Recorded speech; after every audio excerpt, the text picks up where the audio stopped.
معراج شریف کے رازوں کے اندر، معراج شریف کی حکمتوں کے اندر ایک حکمت یہ ہے کہ میرے حضور نبی کریم علیہ السلام کی حقیقت سے عالم امکان کو بتایا گیا، انسانیت کو بتایا گیا کہ محبوب کی حقیقت یہ ہے۔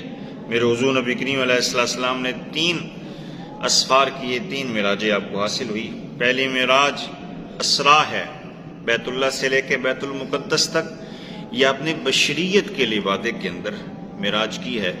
دوسری معراج نورانیت کے لبادے کے اندر آپ نے بیت المقدس سے لے کے سدرۃ المنتہا تک، اور تیسری معراج سدرہ سے لے کے لامکان تک۔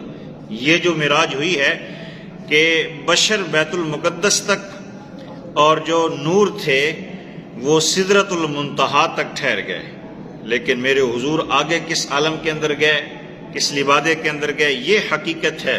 اور میرے حضور کی حقیقت میرے رب کے سوا کوئی اور نہیں جانتا۔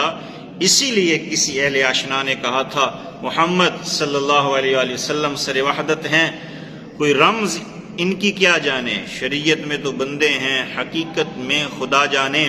اسی لیے میرے امام نے کہا تھا تیرے تو وصف عیب تناہی سے ہیں بری، حیران ہوں میرے شاہ میں کیا کیا کہوں تجھے، لیکن رضا نے ختم سخن اس پہ کر دیا، خالق کا بندہ خلق کا آقا کہوں تجھے۔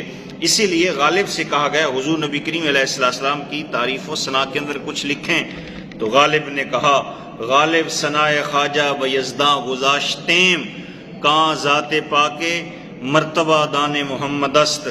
غالب جب حضور کو جانتے نہیں ہے، حضور کی حقیقت کو نہیں جانتا، حضور کی حقیقت حضور کا رب جانتا ہے، تو اسی لیے میرا رب ہی میرے حضور کی تعریف ثنا کر سکتا ہے۔